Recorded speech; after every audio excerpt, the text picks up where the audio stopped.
Hi, எல்லோருக்கும் வணக்கம். இந்த பாத்திரம் என்னன்னு உங்களுக்கு தெரியுதா? இது நீங்க யாருமே பார்த்துருக்க மாட்டீங்க. இதுதான் ரொம்ப ரொம்ப பழமையான ரயில் அடுக்குன்னு சொல்லுவாங்க. ரயிலுக்கு இதுக்கு என்ன சம்பந்தம் அப்படின்னு நீங்க யோசிக்கலாம். அந்த காலத்துல சேத்ராடம் போறதுக்கு, காசி ராமேஸ்வரம் இதுக்கெல்லாம் போறதுக்கு சமையல் பண்றதுக்குன்னே பிரத்யேகமா தயாரிக்கப்பட்ட ஒரு பாத்திரம். இதுல என்னென்ன இருக்கு அப்படின்னு சொல்லி உங்களுக்கு காமிக்க போறேன். பார்த்தாலே உங்களுக்கே ஆச்சரியமா இருக்கும். ஃபர்ஸ்ட் ஏதாவது ஒரு காய் பண்றதுக்குள்ள 2 அகலமான பாத்திரம். அடுத்து இத சிப்பல் அப்படின்னு சொல்லுவாங்க.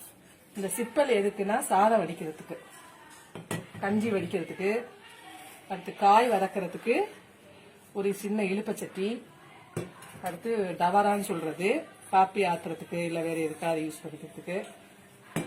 அதுக்கடுத்து சின்னதா ஒரு பாத்திரம், கடுகு இந்த மாதிரி வச்சுக்கிறதுக்கு சின்ன சின்னதா பாத்திரங்கள் சைஸ் வாரியா கொடுத்துருக்காங்க. அதே மாதிரி தண்ணி மோந்துக்கிறதுக்கு சின்னதா ஒரு சொம்பு, அதுக்கடுத்து கூட்டு, குழம்பு, ஒரு சின்ன கல்யாணமே செஞ்சிடலாம் இதை வச்சு. அதை விட ஒரு சின்ன பாத்திரம். கடைசியா ரொம்ப ஆச்சரியமா இருக்கும் உங்களுக்கு, பெரிய கவலை தண்ணி மோந்து வச்சுக்கிறதுக்கு. இதை விட ஒரு ஃபேமிலியே இதை வச்சு ரன் பண்ணிடலாம். ஆனா அது ஃபுல்லா ஒரு சின்ன அடுக்குலயே காம்பாக்டா ஒரு பெரிய இன்ஜினியரிங் ஸ்டூடெண்ட் கூட யோசிக்க முடியாத அளவு அந்த காலத்துல ரொம்ப அழகா பண்ணிருக்காங்க. எதுவுமே டிஸ்லோகேட்டே ஆகாது. நீங்க வச்சீங்கன்னா அது அழகா செட் ஆகும் எல்லாமே.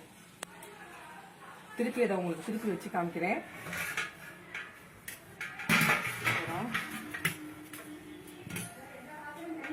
எல்லாமே தனித்தனியாக செட் பண்ணிக்கலாம். 2 1 2 3 4 5 6 7